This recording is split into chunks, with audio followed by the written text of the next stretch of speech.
publicly. I think that when you look at this, no, these threatened tariffs aren't about trade imbalance. They're about leverage. Why? Because President Trump has been very clear that they're about leverage. But the impacts could go right to the reasons that he was elected, and could have some significant impact on that very quickly.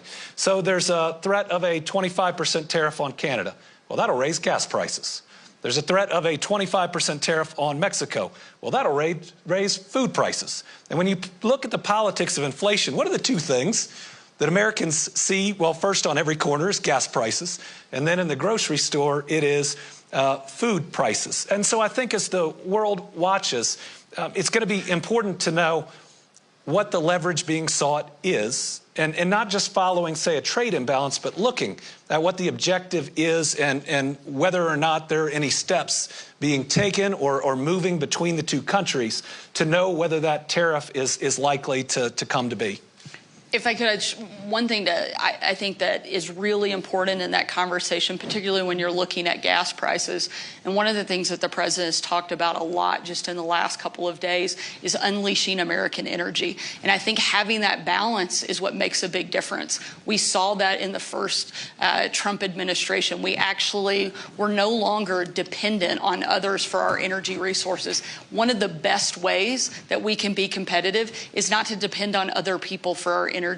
One of my dad, and knowing that we probably steal a lot of good material from our parents, having watched them grow up in this business, one of the most important phrases I think my dad said is, a country cannot be free if they cannot feed themselves, fuel themselves, and fight for themselves. And that's something that I think Donald Trump fundamentally understands, is that America cannot truly be free. We cannot truly be sovereign if we do not have the ability to fuel our own country, if we don't have our own energy, if we don't have the ability to feed ourselves and we're dependent on someone else, and if we are relying on others to fight our battles for us. This is a president who understands it, and I think it's one of the biggest reasons that he's president today, because people are looking for that. I have one more related question for you, and then I want to get deep into the issue of states, and both of your states specifically.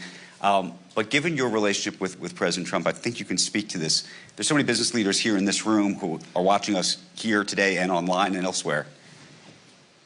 This time feels different in that he is now surrounded by business executives, many from Silicon Valley. I'm thinking of Elon Musk, but you could look at that inauguration and some of them had better seats than his own cabinet members. What is going on? What should we think of that influence? What does that mean? And how is it fundamentally different than the first time around, when a lot of those same people did not attend those things? Are they there because they want to be there? Are they there because they feel like they have to be there? Be honest. Tell us what you really think. We probably have very different answers. That's why I'm curious. But certainly, I think there is a much greater optimism that exists this time around than it did in 2016. And being one of the first people to go into the White House right after the president took the oath of office, fast forward 8 years, being in D.C. just a couple days ago for the inauguration, there is a very different feel. There is a sense of excitement that wasn't as widespread as what you're seeing right now.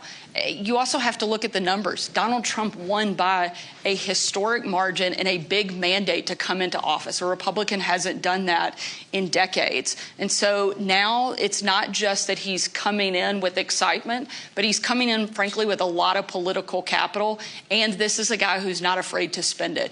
You're seeing him move at a pace that is unprecedented. And I think it's in large part because of that level of engagement that you're seeing from a lot of people who weren't at the table the first time around. I just want to push back on one thing. I don't disagree that there are people who are very excited about it. I think this idea of this wide margin is a different question. Yes, on a per state basis, but in terms of electoral votes, but in terms of actual the population, much narrower, which I think raises this larger question of just how polarized the U.S. really is. Yeah, I know we don't have too many fact checks anymore, but I think basic math, when you look at the election, shows that yes, he won. And yes, there's energy there, but I think a historic margin just isn't in the math. Here's what I see. I see a campaign run by Donald Trump, probably pretty smartly, attacking big tech. attacking in many, many ways, certainly attacking Facebook or Meta and so many others. And now you see all those executives, you know, sitting in those really good seats, which is really interesting from the company perspective, but it's also really interesting from the candidate and now the president perspective. And I think that it's just one example of how the day-to-day may change significantly and how we'll all have to be watching. Okay, so here's the question about the day-to-day and the polarization, and that's where I wanted to go with this, because both of you are here selling the United States, but really selling your states. And there's a lot, and I want you to talk about, you know, what those selling points are in a moment. But there's a question about consistency, which is if the United States is going to be as polarized as it is at a federal level, if every 2 years or every 4 years things may be flip-flopping back and forth and policies fundamentally change. By the way, you're dealing with it, or you may deal with it soon, around EVs in your state, for example. How easy or hard is it for you to sell your state? And how should foreign investors think about investing in the U.S. given that polarization issue? Well, first, let me say we'll disagree on federal politics, but I very much respect the governor because I know what she does day to day. Who your governor is, if you are a citizen of your state or you are a business in that state, is really much more important to you, in my belief, than any makeup of the federal government. That is the relationship that you have in location, in growth, in business climate, in workforce, and in so many other needs. It's the direct relationship that as an employer you have or that you should have. And so much of what we do on a day-to-day basis is driven by getting things done, being practical, and a lot of the politics, I believe, as a governor on the day-to-day running of our states disappear because good jobs, accessible health care, safe roads and bridges, safe communities, good schools, those are things that we've got to deliver whether we're red or blue. And I believe those are the things that should unify the United States, things that we can work on together, or at least I hope things that we can start working on before we start arguing. So the arguing doesn't tear us apart on getting those basics done. We're both here because foreign direct investment is critical in the United States. You know, in the 1980s, Toyota put their first North American manufacturing facility in Kentucky.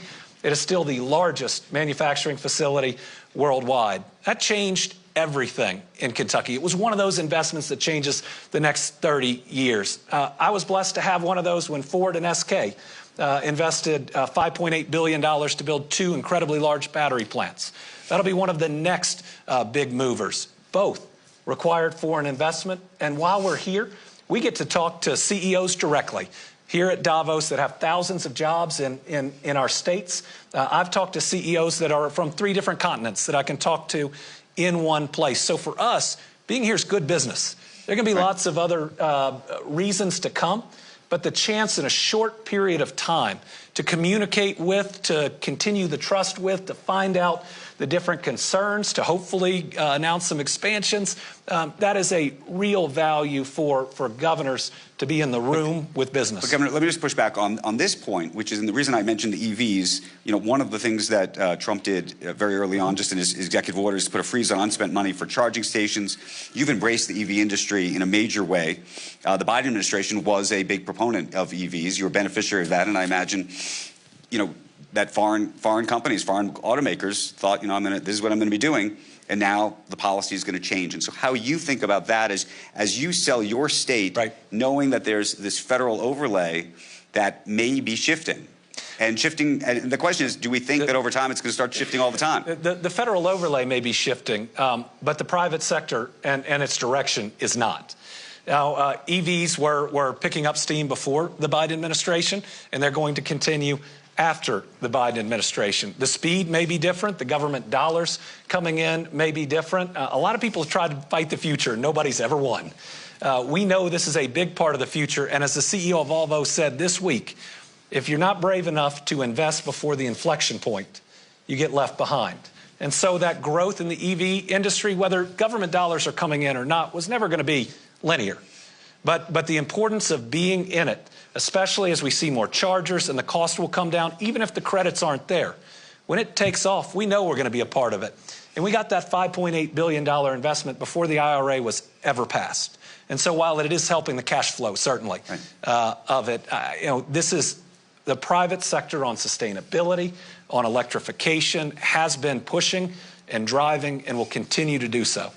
Governor, what's the elevator pitch? I think one of the things, and certainly completely agree with the governor, it's so important for us to have the opportunity to come in and talk about what our state has to offer. And we're so directly connected. I think one of the reasons that things like the government subsidizing individual sectors within private industry is dangerous is because exactly what you're seeing with electric vehicles. We shouldn't be putting our thumb on the scale, but instead that's why states and the fundamentals and the things that we have to directly offer, like our workforce, like our ability to supply energy, that's what allows us to be competitive and make a difference. The pitch we're making is that come to Arkansas because there you can grow your business to be anything that you want it to be. That's, I think, what a lot of governors are talking about and selling. We've invested and spent the last 2 years since I became governor focusing heavily on education because I know that that's what's going to make a huge difference in our ability to recruit and retain big companies, is whether or not we can provide the workforce that they need and that they will demand in order to be successful. And we didn't just tinker with the system. Frankly, Arkansas continually ranks at the bottom when it comes to education. We've always been 48th, 49th, all the places that you don't want to be. That's where we found ourselves. And so we didn't just like make a little bit of an adjustment. We put in transformational change so that we're now competing at the top. Arkansas is now #1 when adjusted for cost of living for teacher pay anywhere in the country. So we invested heavily in public education. At the same time, I'm a mom. I have 3 kids. And just within my own home, I know that not all 3 of my kids learn the same. So I know that all the kids within my state aren't going to learn the same. And a parent should have the ability to choose where and how their kid can best be educated. Arkansas also is opening up universal school choice that will start this year. We've invested significantly in literacy programs that will take Arkansas from the bottom to hopefully moving up into the top sector, because those are places that I know that if we invest in the fundamentals, that will be what makes the determination of whether or not a company can thrive in our state. The other thing I love to say is we're home to Fortune #1. A lot of people love to brag about their companies. A place like Arkansas, you can go from being a 5 and dime store to being the biggest Walmart, in case you didn't know. Arkansas is home to Walmart, the biggest company on the face of the planet. And so if that can happen there, then any company can come there, grow, and thrive. And when we're talking about Kentucky, we're on the biggest, best economic development win streak in our lifetime. We've broken every record for private sector investment, new jobs, wages, exports, tourism, so come see us. But when you look at our trajectory, it's incredible. We're not the same Kentucky we were 5 or 10 years ago. And so we've even launched an initiative called Our New Kentucky Home. One where we leave the stereotypes of the past in the past. We embrace this new exciting economy that we have, and we take everything we love about our home and we invite you to join. It's a place that so many companies that are locating their first U.S. facility choose. It's a place where many companies that have a North American headquarters choose. We're in a great logistics area. You can reach 60% of the U.S. population in a one-day drive. We're #1 in air cargo by the ton between UPS Worldport and Northern Kentucky International Airport. They call it the Cincinnati Airport. It's on our side of the river. But that is DHL's North American headquarters in Kentucky. So we embrace foreign direct investment. We embrace expansions of what we already have. And when you come to Kentucky, it is long-term. We want you to be successful. We want you to grow. And it looks like last year were the highest profits our Kentucky-based businesses have ever seen. And we think that's a good thing. Because if you're really profitable in Kentucky, you're going to expand. You're going to hire more people, and you're going to create a better life for the Kentuckians that have been elected to serve. That's the sales portion of the panel. Thank you for that. No, I want to give you the opportunity to do it. You can see the competitive spirit that we have, because that's exactly one of the, I think, differences of being a governor is that you're going out and you have to be the chief salesperson, the chief spokesperson for your state. But one of the things I think that you'll see that is common between the two is a lot of people are fleeing the coast and coming to the heartland. They're looking for a lot of that relationship-driven effort that you're going to see displayed, and one of the things that we're constantly talking about, and why events like this are important, because it allows us to talk directly and one-on-one with companies that we're hoping. What's going on with locate labor in both of your states? And the reason I ask, right-to-work states, you're a right-to-work state. We're a right-to-work state. You increasingly have a whole bunch of unions that didn't exist before when Toyota first showed up. How does that change the dynamic?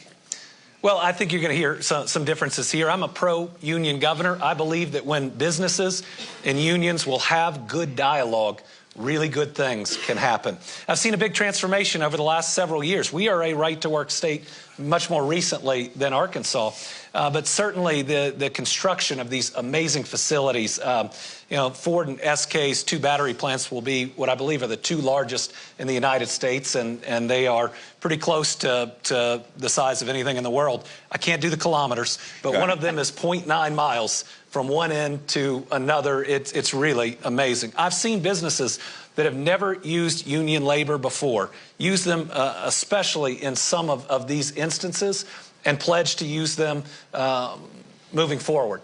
But it is about establishing that good working relationship, the open dialogue. And I know it's not easy, but when it works, I believe the workforce, whether it's on the construction side, can be steady. You can bring people from all over the United States, and that there is a real opportunity there. In Kentucky, we've seen our union workforce grow each of the last 2 years. And I think we're going to see it for a. How much pushback do you get on the union piece? I mean, I assume there are companies that come to you and they look at the state and they say, you know what, maybe I got to think about a state that doesn't have a union. I haven't had a company bring up right to work in locating in Kentucky. Now, it is the law there, and that could be a part of it. But, you know, I think that what you see are some companies. We have automakers, some of which are not unionized in Toyota. They pay good wages, good benefits. And then you have Ford, which pays good wages and good benefits. Ford has embraced for much of their history their labor union. They believe that it helps recruit and train their workers. Toyota has a different approach, but they coexist in the same state. We're a right-to-work state, extremely proud to be in that position. I think that one of the reasons that Arkansas is the #1 state in the country for economic growth is because of that. One of the #1 state in the country that people are moving into in the last year was Arkansas. You hear a lot about other places, but I think that is one of the big drivers for companies that are coming in, not just coming, but staying, investing, and making long-term commitments to our state. And we're proud of that fact, and we'll continue to lean into being a right-to-work state. I'm curious about what you think about what some people are describing here in Davos as a vibe shift around the topic of ESG. That's the word of the last 3 years. Vibes, right? Vibes. No, but a vibe shift, because I would say here in Davos, and you know, I know you said this is your first time Yes. here. The topic of ESG and companies that were pursuing efforts in that realm was topic A here every single year, and it feels like that is shifting in the United States, in part because of this election. And I'm curious how you think that's going to impact states and how they react to all of this. I think you've seen a huge shift away from that, from corporations, not just in the U.S., but everywhere. And I certainly think that is reflected here. At the end of the day, people want to know, can you deliver? Can you deliver on the products that you promise? Are you going to be able to perform at the level that they expect? Not whether or not you're checking some arbitrary boxes. And so I think it is a huge shift that we've seen over the course of the last several years. I think it's one of the reasons Donald Trump is president, because he wasn't afraid to call those things out. He wasn't afraid to go against some of the political correctness and do what he felt was right. So what's going to happen in your state? For example, I mean, DEI is something, you know, on a federal level, it's just an executive order to get rid of it. Well, two very different things. But relates to the... I've always believed that the private sector is private, And if you believe it helps your business to have a diverse workforce and you want to put in policies that help attract that diverse workforce, well, again, you're part of the private sector. If you believe it helps you, then the state that you're working with should support you. I believe that sustainability was being driven by the private sector before the Biden administration. It may have had a bump during it, but it's continuing after. Every Kentucky employer that I've met with here has talked to me about sustainability, has said it is still one of their goals. Why? Because their downstream customer demands it, because their ultimate parent company demands it. And for me, if you're a Kentucky business, I'm not ideological about it. I'm trying to meet your needs so that you will stay and grow in Kentucky. If you're a new business and you say, we want to bring 400 jobs to Kentucky, but we need our energy portfolio to look like this. Well, if you think about it almost in terms of business, if you're a state trying to attract it, it's your job to go out and make sure your energy portfolio can meet those demands. Sustainability is going to be a part of the future. It's going to be demanded by most companies that are going to locate in different places. And I want people to know that Kentucky's not going to get caught up in national debates about it. But if it's a need you have as a business, we're going to meet it for you. If I could just add one thing, I do agree that I think one of the important distinctions is the private sector should be private. That's one of the big problems, is that it wasn't. It was being mandated by the government, and that's where I think that the conflict lies. It is absolutely great if it's driven by the private sector, but the problem comes when it's the government dictating the rules and picking winners and losers. Right. And I think that's where there's a discrepancy and probably a difference in... But we've now seen these organizations that have been created to go after corporations that have quote-unquote woke policies. Right? Your policies are your policies if you're the private sector. You know, we can have different opinions on it, but if you believe that it's going to help you to, again, have a diverse workforce, if you want to push different equity measures within your business, that's your business. But isn't it interesting, can I just, on this point, isn't it interesting, you know, blue states for a very long time, Democrat majority states, pushed businesses in all sorts of ways on all sorts of issues. And the expectation was that Republicans would never push companies on anything because they were, it's supposed to be, you know, believing in a free market, companies should be able to do whatever they want. And all of a sudden, the whole thing has been reversed, right? Do you think that this is in reaction to blue states in some ways going too far? And well, I'm thinking, when I say blue states, pension funds, sure, and others who really push companies into doing things that then there's been this pushback on the other end. We like to put everything in a box. It makes it easier when you talk about it to have red states and blue states.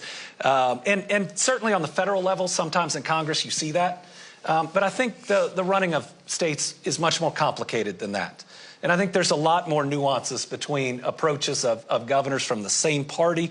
It may be Southern governors have some different approaches. And so I just really encourage you to get to know your governor and where they are. I don't describe myself as liberal or conservative. I describe myself as pragmatic, because as a governor, you have to get results. Right? We need more and better jobs for our people. We need more accessible and affordable health care for our people. We need good, safe roads for our businesses and for our people. We both want our communities to be as safe for our people. And so when you look at those day-to-day, and I think non-political results that we have to secure, even if we go about it differently, it just it doesn't break down the same way. We're going to run out of time, but I just want to, on a practical level, and Governor Sanders, you didn't sell this, which I thought you were going to, because it's actually the reason I would move to Arkansas, which is she has started a pilot program to address phone use in schools and to effectively keep phones out of schools throughout the day. Just tell us what's going on with that, because I know you did a panel yesterday with Jonathan Haidt, but I'm fascinated by that, and I think that may be reason enough to live there for my children. Well, great. We're glad to hear that you're moving to Arkansas. If you take nothing away, I hope everybody heard that you're relocating. Look, as a parent, and I'm sure you're experiencing this as well with teenage kids, one of the biggest points of contention that we have at our house every single night is over phones and social media and connectivity. One of the things that we have seen that no one is immune to, Republican, Democrat, U.S. or Europe, is the mental health crisis that is plaguing young people in every single community. And one of the things that we know is that is directly contributing to that is the constant overuse and accessibility of smartphones and social media. And I think one of the things that we have to talk about and certainly bring a lot more awareness to is what we're seeing in the trends lines. Anxiety, depression, suicide rates are skyrocketing. Not a good thing. And we know that a lot of that is driven in part by that constant accessibility. And so looking for ways that we can help kids take some of that pressure away, also focus more in the classroom, and take away some of those distractions has been very successful in our state. We started a pilot program where we asked schools to voluntarily participate in going phone-free. Within the first 6 weeks, 75% of the school districts in our state voluntarily chose to participate. Within the first couple of months, we were tracking progress because I think proof of concept and data is really important. We saw a 51% decrease in the number of students that had drug use in the schools that went phone-free, 57% drop in verbal and physical altercations and problems in the classroom where they went phone-free. So we're seeing the positive impacts, and we know that the negative impacts are there. And so I think it's a really important topic that we can't ignore and that states can take on a bigger role to address. We are out of time, folks, and President Trump is going to be speaking very shortly. I know you want to go see that. If he does not succeed in ending TikTok, she might. So we want to thank both governors for a great conversation. Thank you very, very much. Thank you. Thank you. Best first name in the business. Best first name in the business. Thank you.